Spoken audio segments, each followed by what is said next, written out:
Y bueno, pues bendito sea Dios que tenemos la oportunidad de tener ahora nuestra segunda clase, hermanas y hermanos. Y quisiera pedirle a alguien que de manera voluntaria pueda iniciar con una oración, ponernos en manos de nuestro Dios para la clase que vamos a comenzar. Si son tan amables, por favor, hermanos. Adelante, hermano. Oramos. Querido Señor, que estás en las alturas de los cielos, ante tu santo y poderoso trono, me acerco en este momento, Señor. Gracias por esta nueva oportunidad que podemos tomar esta clase, este nuevo año, Señor, que podemos iniciar en la preparación y en la capacitación. Te ruego que abras nuestras mentes para poder comprender tanto los que estamos en este momento conectados como los que lo harán luego.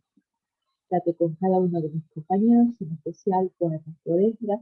Bendícelo desde lo alto con sabiduría divina, Señor, y dirige su estudio. En el nombre de Jesús. Amén. Amén. Muchas gracias, hermana Dina. Voy a iniciar a compartir mi pantalla. Esta clase, hermanos, es la continuación de la que tuvimos hace un par de días. Pero en esta ocasión vamos a ver dos temas que espero que puedan ser muy de su interés, pero que también nos lleven a la reflexión de una manera importante. Los temas son los siguientes: elementos de la liturgia cristiana, y esto lo vamos a hacer a través de un repaso de la historia, un poquito de la historia de Israel, pero sobre todo de la historia del cristianismo, de la iglesia cristiana. Y el otro subtema que vamos a ver en esta clase tiene que ver con el concepto de santidad en la liturgia de Israel. Elementos esenciales de la liturgia cristiana es el primero que vamos a ver. Y después el concepto de santidad en la historia de Israel.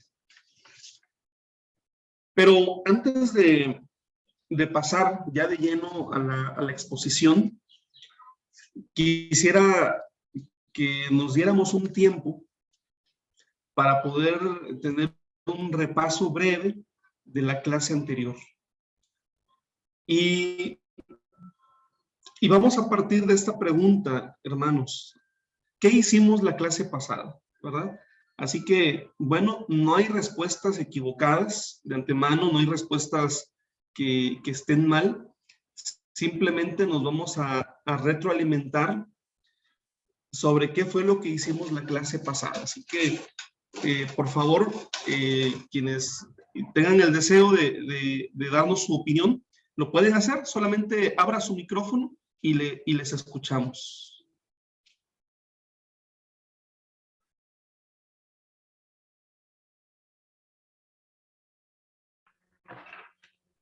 Bueno, la clase pasada arrancábamos con esa explicación que usted nos dio respecto de la analogía que existe de relacionar de alguna manera el juego con lo que es la liturgia.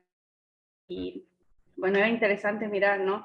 La verdad que nunca lo hubiésemos conceptualizado de esa manera o relacionado de esa forma, que la liturgia viene a ser como ese juego que usted decía, donde no nada más implica que hay reglas, sino que también hay un objetivo, una finalidad que trasciende, ¿no? Y bueno, en el caso de un juego, a lo mejor es lograr una meta, no sé, un puntaje, o tiene una finalidad, y para la liturgia cristiana también. Entonces, veíamos o analizábamos ese tipo de analogías, y la verdad que resultaba muy interesante de cómo podemos vincularlo, por decirlo así, de alguna manera. Y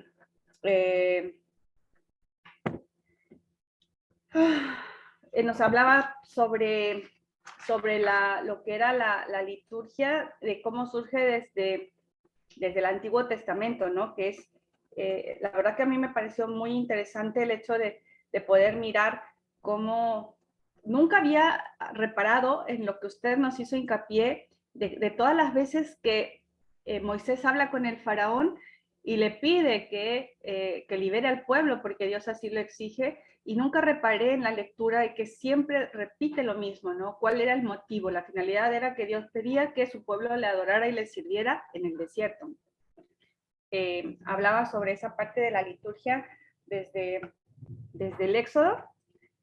Bueno, no sé si puedo continuar o alguien más a lo mejor por ahí quiere participar y me acabo la clase. Mejor doy oportunidad si alguien más quiere participar. Si no, después no les dejo nada. Muchas gracias, hermana Bere, porque realmente nos ha estado Dina, ya retroalimentando veo muy que, bien. que tiene ganas de participar. Vaya, Dina. Y adivinaste, Bere. Bueno, Adelante, gracias, hermana Bere. Adelante, hermana Dina. sí, también me pareció muy interesante, igual que, a ver, ¿no? Nunca lo había reparado así. Y bueno, viendo la importancia en la liturgia ya desde Abraham, lo que era el símbolo del Cordero, y después Jesús, el Cordero perfecto, ¿no? El Cordero que dio la vida por nosotros, y cómo también lleva el tema del Cordero y el símbolo hasta el Apocalipsis. Muy interesante esa parte, ¿no? La fidelidad de Abraham en cuanto a lo que él entendía, lo que quizás hoy decimos la religiosidad o la vida de fe, digamos, plasmada en la liturgia, que era una persona que estaba muy, muy consagrada a Dios en este sentido. Muchas Dejo gracias, alguien, hermana Dina. dejo Muchas alguien a mis gracias. compañeros. Bueno, voy a leer algunos comentarios.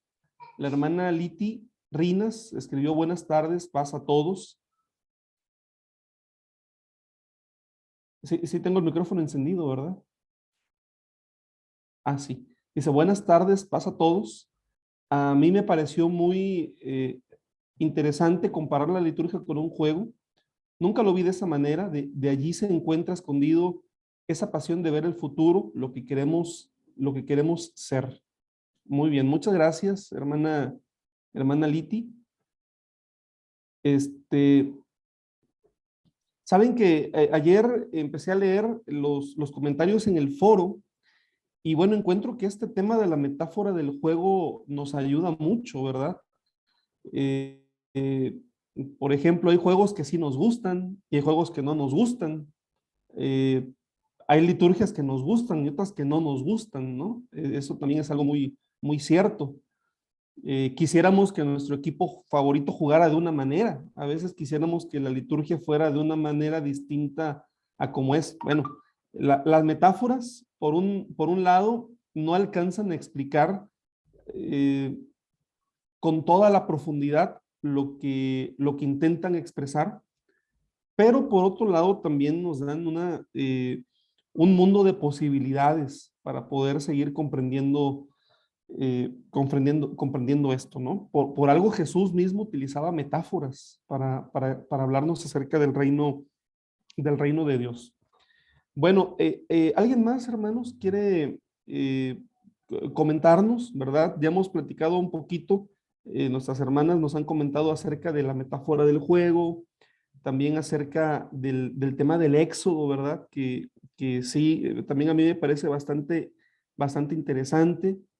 Se profundizó un poquito, ¿verdad? Solamente un poquito sobre cómo algunos elementos de la religión judía se van incorporando a la religión cristiana.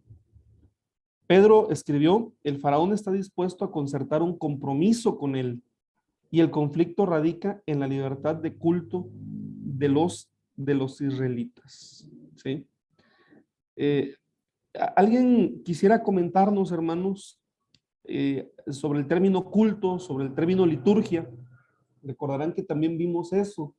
Vimos cómo se concebía originalmente el término liturgia e incluso cómo fue que este término entró a la Biblia. ¿Quién recordará y nos quiere compartir algo, por favor? Supongo que tiene que ver con las acciones que hacía el pueblo de Israel, el tema de la liturgia y el culto era lo que se hacía a Dios, que tenía que ser santo, es lo que me acuerdo más. Muchas gracias, Alan. Muchas gracias. ¿Alguien más quisiera comentar, hermanos? Bueno, hay otro comentario en el chat. Dice, buenas tardes. También vimos cómo todas las culturas eran religiosas. Es correcto, pero idólatras. Pero Israel tenía una liturgia con cosas singulares, como su destinatario y cómo se le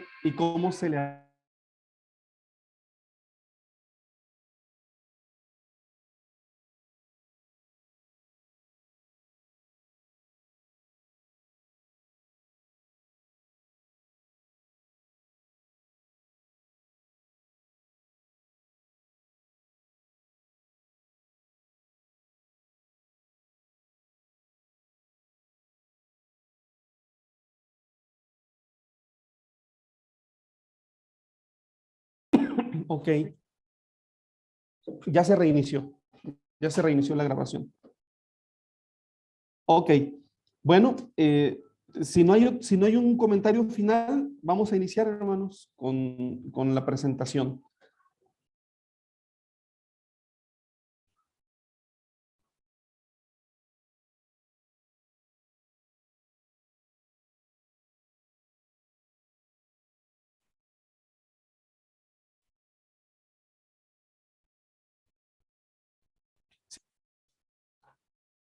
Excelente, muy bien. Bueno, ya hicimos el repaso de qué hicimos la clase pasada.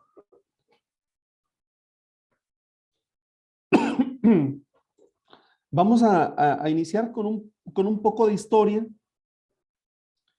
Y es que resulta, mis hermanos, que la liturgia cristiana comenzó siguiendo más o menos el modelo de la liturgia judía.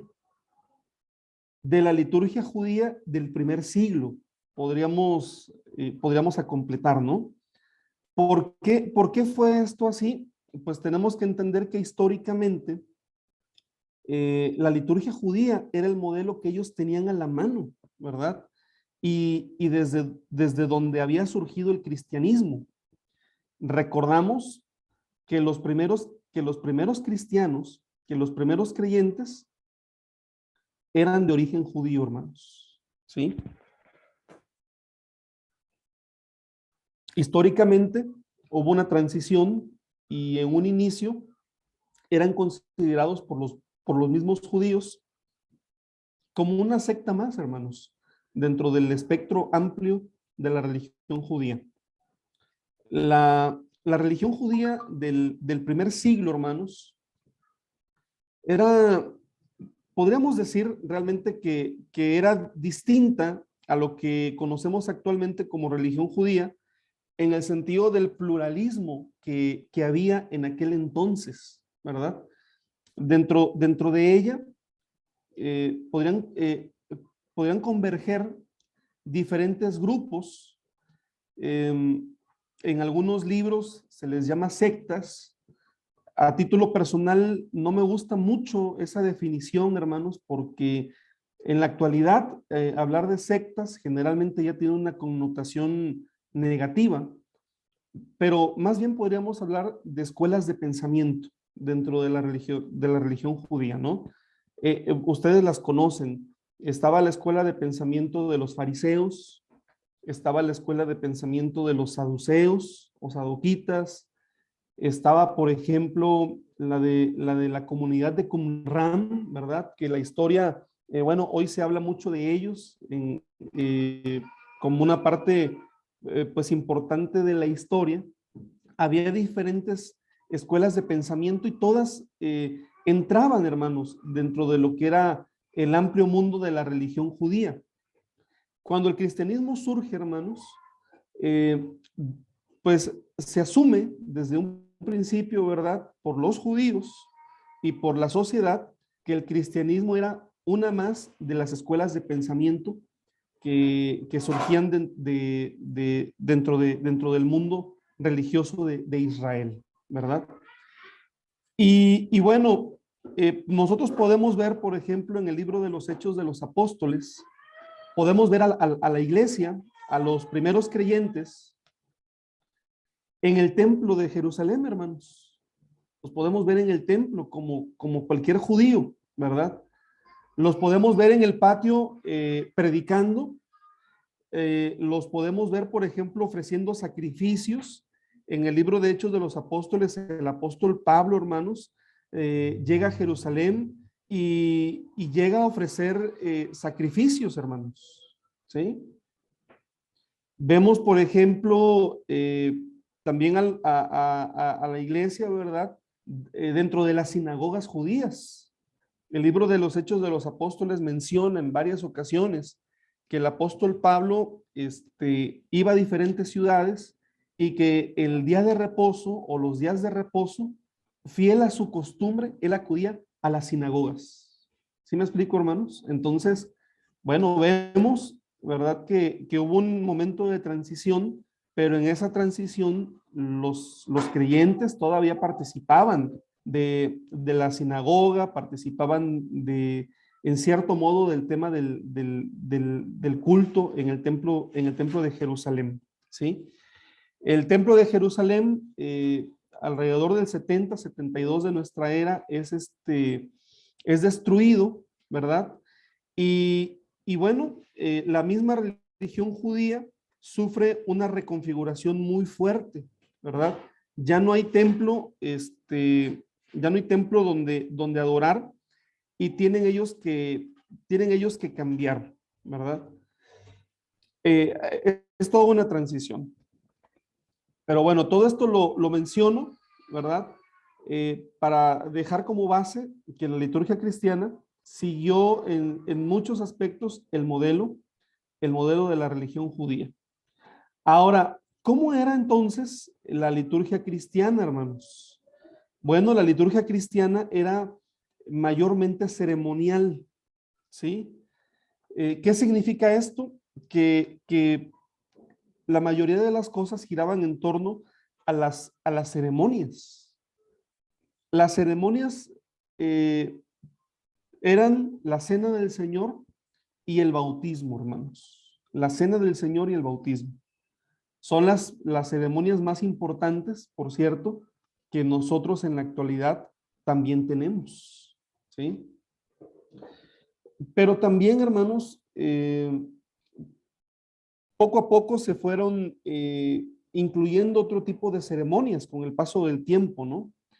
Ya en el Nuevo Testamento vemos que otra ceremonia, otro tipo de ceremonias que se daban en la iglesia, tenía que ver con la ordenación de los nuevos líderes. Ya el apóstol Pablo, ¿verdad?, en sus cartas menciona, por ejemplo, el tema del obispado. Si alguno anhela obispado, buena cosa desea, ¿verdad? La Biblia nos habla, por ejemplo, de la consagración de diáconos. El apóstol Pablo le dice a Timoteo, ¿verdad?, que no se debe imponer las manos con ligereza. Entonces ya ahí nos está hablando de una ceremonia que conlleva el elemento de la imposición de manos, ¿no? Entonces se van generando nuevas ceremonias con el transcurso del tiempo, ya en la iglesia primitiva. Y la lectura de la Biblia, la lectura de las escrituras y la predicación, pues fueron desde un inicio muy importantes. Esto lo podemos testimoniar, ¿verdad? Por ejemplo, en el hecho de que, bueno, cuando el Nuevo Testamento cita las escrituras, obviamente se refiere a las del Antiguo Testamento, ¿verdad? A eso se refiere con las escrituras, cuando dice Moisés y los profetas, cuando dice la ley, ¿verdad?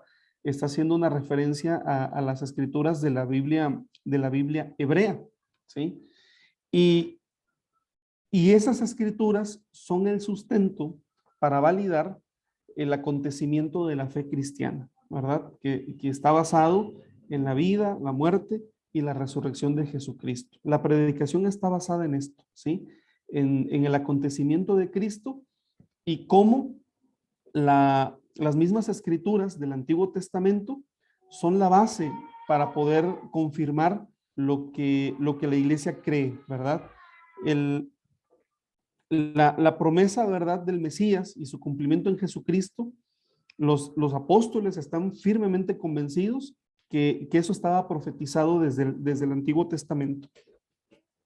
Estas son algunas de las características de la liturgia de la iglesia cristiana, de la iglesia, perdón, en el primer siglo, ¿no? Con un fuerte arraigo de la liturgia judía. Con el correr del tiempo, pues se fueron incorporando otros elementos, ¿no? Ya lo comentaba yo hace un momento, la consagración de personas, ¿no? Ya en Romanos se nos habla de diaconisas, se nos habla de pastores, de ancianos, en el Nuevo Testamento. En un principio no había todo eso, pero después fue necesario y se fueron incorporando las bendiciones también, ¿verdad? En el Nuevo Testamento encontramos bendiciones muy, muy hermosas, encontramos cantos, ¿verdad? Por ejemplo, aquel canto que está en Filipenses, ¿no? Filipenses, donde dice que debemos tener el mismo sentir que había en Cristo Jesús, quien siendo en forma de Dios, no tuvo por usurpación ser igual a Dios, sino que tomó forma de siervo, ¿verdad? Y que fue hasta la cruz, ¿no? Ese es uno de los cantos más antiguos de la iglesia primitiva, que encontramos en el Nuevo Testamento. Romanos capítulo 5 nos dice, ¿verdad? También que Cristo a su debido tiempo nos vino a salvar, ¿verdad? Cristo murió por nosotros. A su debido tiempo murió por nosotros, dice Romanos 5. Es uno de los cantos más antiguos también que nos presenta el Nuevo Testamento y lo tenemos en la Biblia, ¿no? Y bueno, se fueron incorporando símbolos también, hermanos.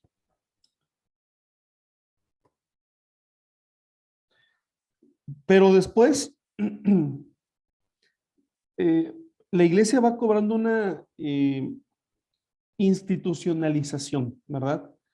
Obviamente yo creo que tardaríamos mucho, hermanos, cómo se fue haciendo esa institucionalización desde finales del siglo I. Y yo me lo estoy saltando, pero me lo estoy saltando, hermanos, porque ya en la edad media, hermanos, en la Edad Media se incorporan otros elementos, ya con la Iglesia Católica institucionalizada, ¿sí? En lo ceremonial, la Iglesia Católica convierte la cena del Señor en la misa, ¿sí? La cena del Señor se convirtió en la misa, ¿sí? La proclamación de la palabra que estaba en el programa, en realidad, hermanos, no era tanto una predicación, sino que se trataba de enseñanzas sobre la tradición de la iglesia, enseñanzas sobre el derecho canónico, sobre las leyes internas de la iglesia, y los feligreses, pues eran meros espectadores. La solemnidad y la pompa de la liturgia medieval en las iglesias contrastaba con la realidad del pueblo más pobre y discreto, ¿no? Es en esta época en donde se erigen pues las grandes catedrales, ¿verdad? Bueno, se incorpora el arte también dentro de estas catedrales y se enfatiza mucho la forma, pero se descuida el fondo, ¿sí? Que era la vivencia dentro del culto por parte de la iglesia. Me doy otro salto, hermanos, para llegar al siglo XVI. Con la Reforma Protestante, del siglo XVI, pues hubo cambios significativos en la liturgia, no tanto en las formas, pero sí en los contenidos.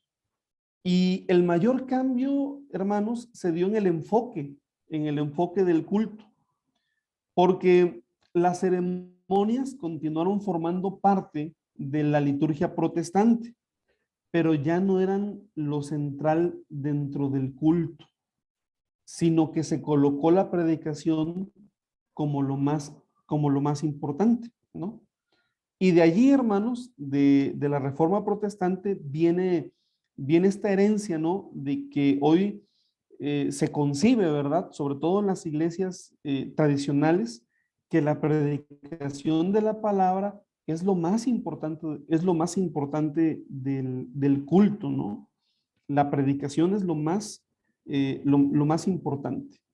Obviamente, a partir de allí, hermanos, a partir de la Reforma Protestante, pues siguió una diversificación de las prácticas litúrgicas entre las mismas iglesias protestantes, que se hizo notoria o que se hizo ya de forma más notoria en los siglos posteriores y en los siglos más recientes, ¿no?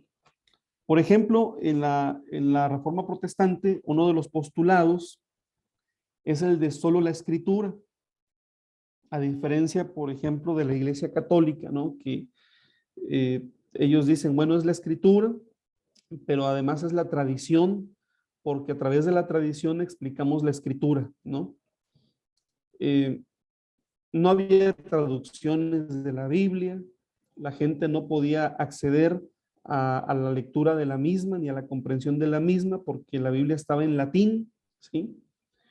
Entonces, bueno, con la Reforma Protestante, pues viene el tema de que ya la Biblia puede ser accesible a todas las personas en sus idiomas, ¿sí? En el idioma de cada uno. Y eso colocó a los feligreses, a los fieles, ya no en un papel de observadores, sino de participantes dentro del culto, ¿sí? Con todo, hermanos, realmente la Reforma Protestante hubo cosas que cambió, hubo otras cosas que no cambió, ¿verdad? Pero en cuanto al culto, hubo algunas incorporaciones que son importantes, ¿no? Bueno, antes de pasar a esto, hermanos, en un inicio, lo ceremonial era, digamos, muy importante a la par de la predicación. Me estoy refiriendo a la iglesia primitiva, ¿sí? Pero en ese trayecto, desde la época del primer siglo hasta lo que es la época medieval, ¿verdad? El enfoque cambió, hermanos, ¿sí? Se le dio más importancia al tema ceremonial. Con la Reforma Protestante, como que se regresa de esa parte ceremonial a darle lugar central a la predicación de la palabra. Pero me atrevo a mencionar, hermanos, que por lo menos a finales ya del siglo XX, del siglo pasado, y lo que llevamos del siglo XXI, hay como otra vez un cambio de paradigma. No lo digo dentro de nuestra iglesia, aunque no nos podemos sustraer de lo que sucede, ¿verdad?, a nuestro alrededor, pero dentro del cristianismo, en un sentido general, se ha pasado de darle la importancia central a la proclamación de la palabra, a dar un énfasis a la celebración, hermanos, ¿sí? Ahora, por ejemplo, en muchas corrientes religiosas, lo más importante es esta parte de la celebración, ¿no? De la experiencia del culto, de la profesionalización, si lo podemos decir en ese término, de la experiencia del culto cristiano. Y el tema de la predicación ahí está, pero ya no es en esencia lo más importante, ¿no? Es como la realidad que hoy estamos viviendo. Y una pregunta que valdría la pena hacernos es, A lo mejor la ponemos en el foro, ¿verdad? Creo que sería un tema interesante. ¿Es legítimo tener tantas formas litúrgicas distintas en la actualidad? Son preguntas para reflexión. Y la otra es, ¿y cuál es la liturgia bíblica correcta? Si es, nos vamos a encontrar con esta pregunta, anticipo, en la Biblia tenemos varias liturgias. Por eso la pregunta es capciosa, ¿cuál es la liturgia bíblica correcta? Bueno, pues vamos a meternos un poquito a la Biblia, hermanos, un poco de Biblia. Y vamos al Antiguo Testamento, ¿no? La Biblia tiene enseñanzas y tiene instrucciones litúrgicas de diversa índole. Y en el Antiguo Testamento se relacionan con lo que la ley de Moisés dice sobre las fiestas, los sacrificios y todas las actividades que se hacían, primeramente en el tabernáculo y posteriormente en el templo, ¿verdad? Por ejemplo, en el libro de Levítico, capítulo 22, quiero dejar así como algo sembrado, como una semillita sembrada en este momento de la clase, y lo vamos a ver en la segunda parte de la clase. Pero quiero decirles que Levítico, en la idea de la religión judía, hermanos, es el libro más importante de la Torá. Y bueno, esto para muchos de nosotros puede ser curioso, ¿verdad?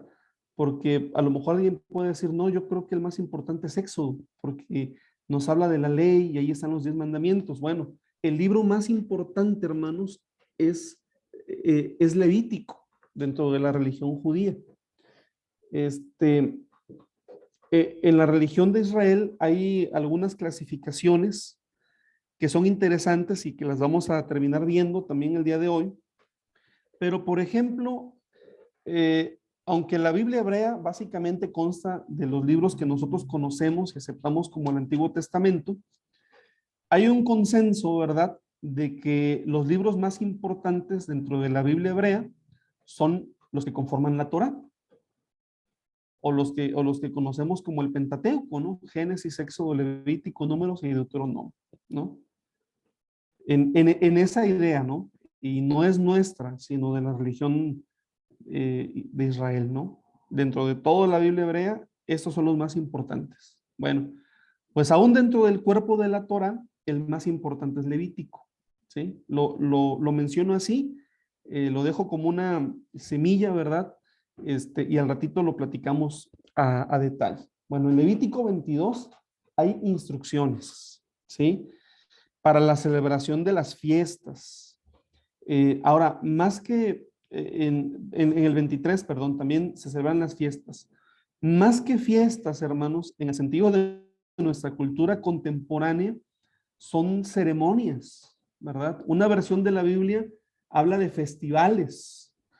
Pues hoy en día, hermanos, en nuestros países, hablar de fiestas, ¿verdad? Es hablar de un contexto completamente distinto, ¿no? O sea, no sé, hermano Abraham, hermana Vera, sí se entiende igual el sentido de fiestas aquí en México que en Sudamérica, ¿verdad? Bueno, acá tenemos otras ideas, ¿no? Una fiesta básicamente es gastar mucho dinero, mucha celebración, mucho desenfreno, etcétera, ¿no? No tiene una connotación religiosa, pero cuando la Biblia nos habla de fiestas, pues sí, sí tiene que ver con lo religioso. Son festivales religiosos, ¿sí? Que incluyen ceremonias, ¿sí? Bueno, todo esto está regulado bajo un concepto, que es el concepto de la santidad de Dios. El principio que guía el ceremonial del culto israelita y judío es la santidad de Dios y la santidad del pueblo que está en contacto con ese Dios. El culto en sí es una forma de expresar la santidad a Dios. Bueno, hago una pausa breve para preguntarles, hermanos. ¿Vamos bien con la exposición? ¿Estoy siendo claro? ¿Tienen ustedes alguna pregunta? ¿Hay algo de lo que estoy explicando que no fui lo suficientemente claro? Por favor, siéntanse con toda la libertad de poder intervenir y de poder preguntar. ¿Sí? ¿Vamos bien?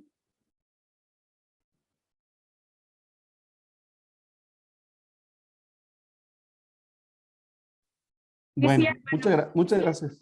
Sí. Bueno, muchas gracias, muchas gracias.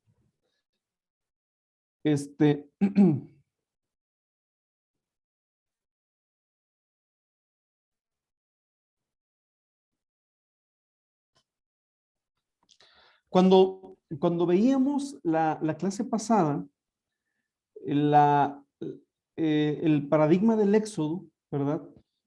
Israel sale de Egipto, ya les decía, para convertirse en una comunidad litúrgica, en una comunidad de adoradores, ¿verdad? En una comunidad que sería la comunidad que adoraría a partir de ese momento a su Dios, al Dios de Israel, ¿sí? Pero recuerden ustedes que Moisés le dice claramente a Faraón, tenemos que ir 3 días de camino al desierto. Faraón le dice, bueno, pues vayan los hombres, que aquí se queden las mujeres y los niños. Y no. Tenemos que ir con nuestras mujeres y con nuestros hijos y los ancianos. Pero ¿para qué van? ¿Para qué van todos? Si solamente son los hombres los que van a ofrecer sacrificio. Y Moisés le dice a Faraón, tenemos que ir todos porque no sabemos qué es lo que va a pedir Dios de nosotros. Es decir, en ese momento sabía que era necesario salir de Egipto y que tenían que salir todos, pero no sabían cómo se debía de adorar a Dios. Pues el libro de Levítico, la importancia del libro de Levítico radica en que allí se explica cómo se debe de adorar a Dios.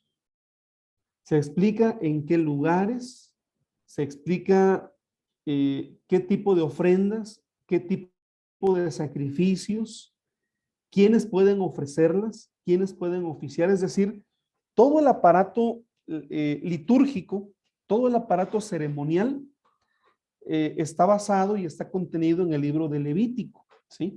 Por eso, bueno, mencionaba, ¿no? Levítico es el libro central porque explica cómo se debe de adorar a Dios. Lo que los israelitas no sabían en el momento de salir de Egipto, Levítico ya lo expresa, ¿no?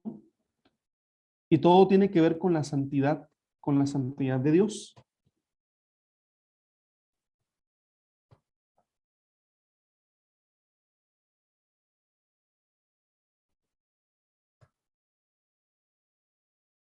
Más adelante, mucho más adelante, nos vamos a la época de la monarquía, ¿no? El rey Salomón dedicó un templo fastuoso, ¿verdad?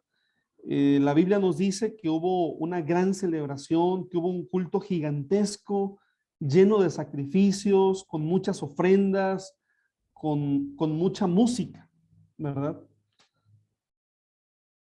¿Y cómo fue antes, no? ¿Cómo se adoró a Dios antes? Recordemos que hubo una época, ¿verdad? De Israel en el desierto, en donde había un tabernáculo, el tabernáculo de reunión. Era un santuario móvil, un santuario desarmable. Ellos lo desarmaban y donde se establecían lo ponían, ¿verdad? Pero el tabernáculo de reunión, hermanos, ya no lo encontramos cuando Israel entra a la tierra prometida. Cuando las 12 tribus están ya en Israel, ¿verdad? Cuando ya están asentados en la tierra que Dios les da, ya no encontramos el santuario móvil, el tabernáculo de reunión. Lo que encontramos son algunos lugares sagrados, algunos santuarios que están esparcidos en diferentes partes del país. Por ejemplo, hermanos, voy a hacer alusión a algunas historias para ejemplificar esto que estoy comentando. ¿Recuerdan ustedes la historia de Samuel, del niño Samuel, verdad? ¿Cómo inicia el libro de Samuel en el capítulo 1? Pues nos empieza narrando, ¿verdad? Que había un hombre que tenía dos esposas, una se llamaba, a ver si no me equivoco, me corrigen, una era Ana, si estoy en lo correcto, y la otra era Penina, ¿no? Una era una mujer muy fértil, ¿verdad? Y la otra era una mujer muy afligida porque no había podido tener hijos, ¿no? Pero el esposo, el Cana, él tenía la costumbre de subir cada año con su familia a adorar a Dios a un santuario, ¿verdad?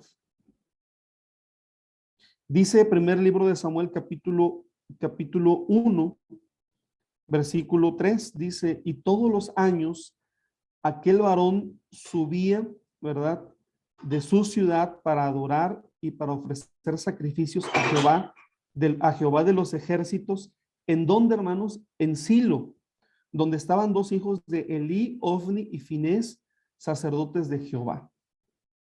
Ahí encontramos, ¿verdad? Que había un santuario en Silo, ¿verdad? Un lugar, y era un santuario en donde se adoraba a Dios, ¿sí? Pero no era el único santuario, hermanos, ¿sí? Por ejemplo, encontramos, vamos a ir un poquito más adelante, ¿verdad? En el primer libro de Samuel, vamos a llegar a la historia del rey David, hermanos. Ustedes saben que Samuel unge a David como rey de Israel, y después de que es ungido como rey de Israel, la historia lo sitúa como yerno del rey Saúl, ¿sí? Él mata David a Goliat, el rey Saúl se convierte en el suegro de David, pero el rey Saúl tenía muchos celos de David, a tal grado que David huye, ¿sí? ¿Y recuerdan ustedes a dónde llegó David para huir, hermanos?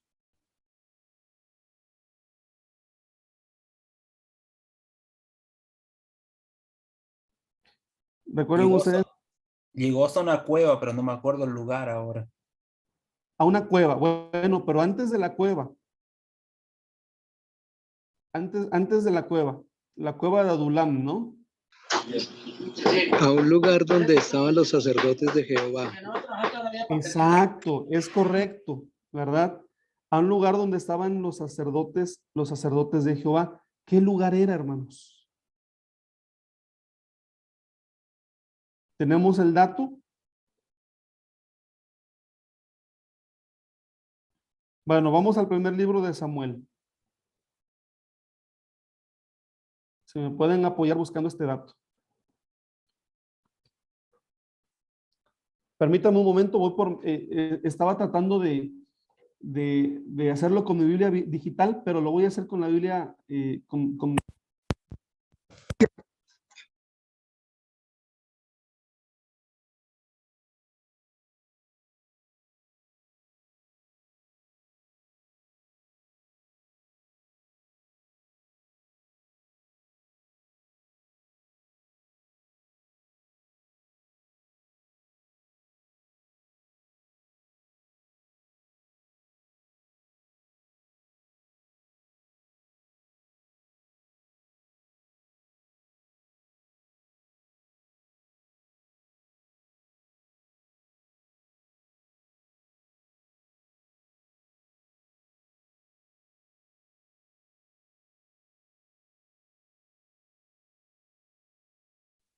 perdón, vamos al capítulo 21. Claro, sí, viste como sí. Primer libro de Samuel. Es cuando huye David de Saúl. Hermano Estras, ese es el dato que busca, que bueno, que nos pide. Es el primer libro de Samuel, capítulo 21. Capítulo 21 del primer libro de Samuel dice así: vino David a Nob, al sacerdote Ahimelech, y se sorprendió Ahimelech de su encuentro, y le dijo, ¿cómo vienes tú solo y nadie contigo? ¿Sí? Y luego en el mismo capítulo 21, más adelante, en el capítulo 22, verso 9, dice así, capítulo 22. Entonces Doeg, el edomita, que era el principal de los siervos de Saúl, respondió y dijo, yo vi al hijo de Isaí que vino a Nob, a Ahimelech, hijo de Ahitob, el cual consultó por él a Jehová y le dio provisiones, y también le dio la espada de Goliat, el filisteo. Bueno, allí encontramos en ese relato que había otro santuario también, ahora en un lugar llamado Nob, ¿sí? Bueno, no voy a seguir buscando más pasajes bíblicos, pero antes de la fundación del templo de Salomón, del templo de Jerusalén, la religión judía o diferentes santuarios. Por ejemplo, Betel era un lugar donde había otro santuario, porque era el lugar en donde Jacob, ¿no? Donde Jacob dijo, vio una escalera que subía hasta el cielo. Había diferentes santuarios, había sacerdotes que oficiaban. Ahorita, por ejemplo, vimos el tema de Nob, el tema del santuario de Silo también, que eran lugares muy importantes. Pero fue idea precisamente del rey David, hermanos. Fue idea del rey David el establecer un santuario único, ¿verdad? Para la adoración a Dios. Él lo consulta con un sacerdote. El sacerdote le dice, ¿sabes qué? Me parece muy buena tu idea, pero déjame consultar a Jehová. Y la respuesta de Jehová fue, David, tú no me vas a construir un templo, pero lo va a hacer el hijo que reina en tu lugar. ¿Sí? Y entonces, hermanos, llega el templo de Jerusalén. Digo, me estoy adelantando un poquito, pero van a ser temas que vamos a ver, en especial con esas clases, con la clase que corresponda. Y a partir de ese momento, hermanos, la religión de Israel se centra en un templo por completo, en el templo de Salomón. Toda la religión se centra en el templo de Jerusalén. Pero antes no era así. No siempre hubo templo. Después se destruye el templo de Salomón y cómo subsiste la religión de Israel en el exilio, sin templo. No desaparece la religión, subsiste de alguna manera. Se reconstruye el templo, hermanos, en la época de Nehemías, en la época de Esdras. Es el templo, ¿verdad?, que con algunas mejoras se conoce en el Nuevo Testamento, y finalmente el templo es destruido en el año 72 de nuestra era. ¿Y cómo subsiste la religión judía? Y con mucha más razón la religión cristiana, hermanos, pues subsiste desde el punto de vista de que el templo, si bien fue muy importante, no siempre hubo templo.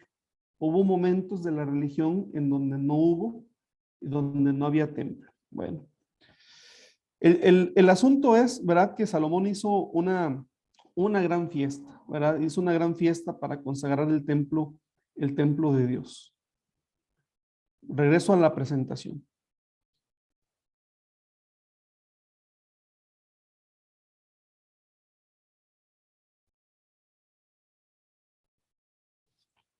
¿Qué decir, hermanos, por ejemplo, de la importancia de los salmos, ¿no? Dentro de la religión, también la nuestra, dentro de nuestra liturgia? Los salmos son el himnario, ¿no?, del pueblo de Dios. Muchos de los salmos, hermanos, se recitaban y se cantaban en el camino cuando los peregrinos viajaban desde sus lugares de residencia hacia Jerusalén para las 3 fiestas principales, para los 3 festivales principales. ¿Cuáles son? La Pascua, Pentecostés y tabernáculos, ¿no? Y durante, pues, las fiestas mismas en el templo, ¿no? Los salmos, obviamente, bueno, son expresiones litúrgicas que han pasado para nosotros, ¿verdad? Que tienen un sentido cristológico muy, muy importante también en nuestra vida.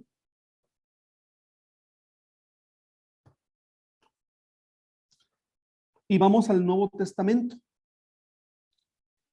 Algo que debemos notar es que, a diferencia del Antiguo Testamento, en el Nuevo Testamento no hay tantas instrucciones sobre cómo desarrollar la liturgia cristiana, en comparación de cómo sí lo hay en el Antiguo, en el Testamento.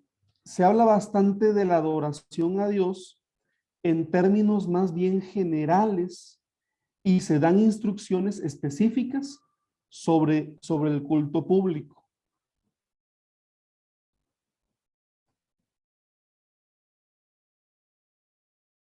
Bueno, si quieren lo dejo tantito porque veo que están escribiendo.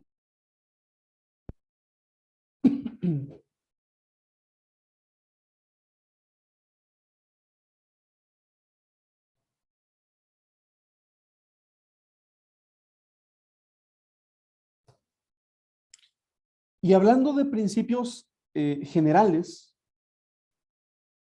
vamos a hacer mención de lo que enseña Jesús en el Evangelio de Juan, capítulo 4, versos 20 al 24. Se refiere al diálogo que Jesús tuvo con la mujer samaritana. Y en ese diálogo vamos a encontrar varios principios generales que orientan nuestra adoración y nuestra liturgia, ¿sí?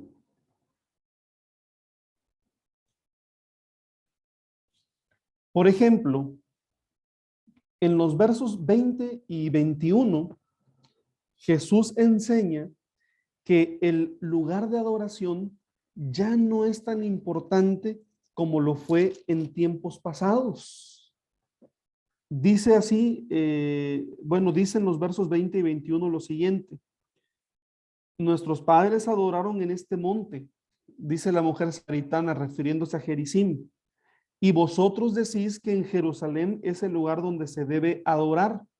Jesús le dijo: mujer, créeme que la hora viene cuando ni en este monte ni en Jerusalén adoraréis al Padre, ¿verdad?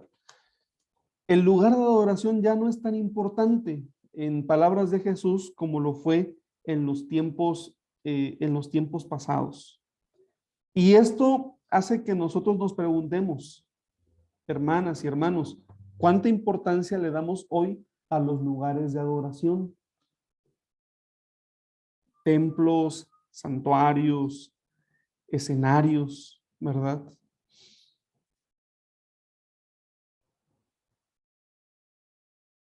Y el otro principio es que la actitud es más importante que el lugar y la forma, ¿verdad? Continúa la lectura, versos 23 y 24, mas la hora viene y ahora es cuando los verdaderos adoradores adorarán al Padre en espíritu y en verdad, porque también el Padre tales adoradores busca que le adoren.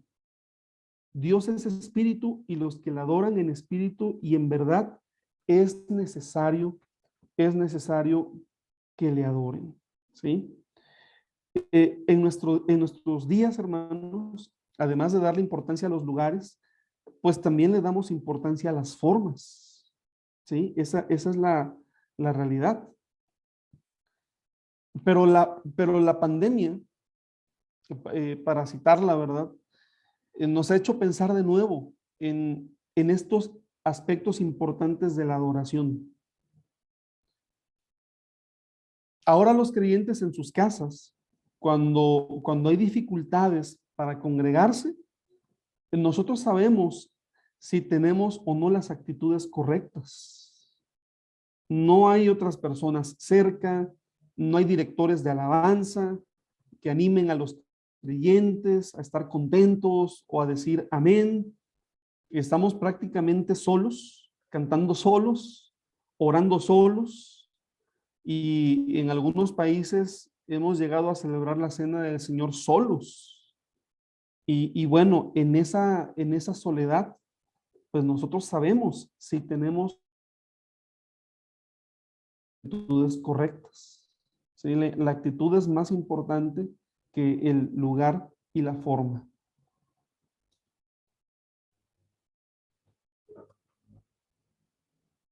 Hay otros pasajes del Nuevo Testamento que nos enseñan acerca del culto. Y solamente los voy a...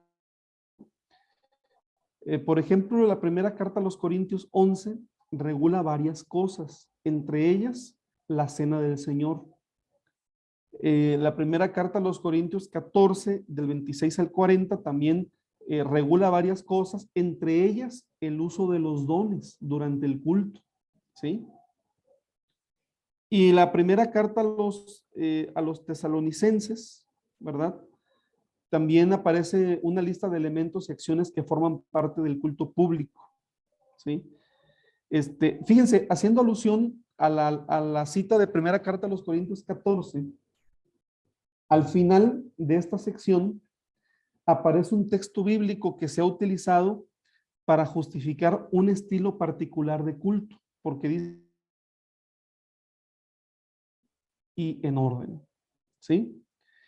Y este texto se ha interpretado para decir que el culto tradicional es el decente y ordenado y que por ende los otros cultos son indecentes y son desordenados. Bueno, vale la pena mencionar que el versículo, hermanos, no hace referencia a un determinado culto. El apóstol Pablo y la iglesia primitiva no conocían los cultos como nosotros los hacemos.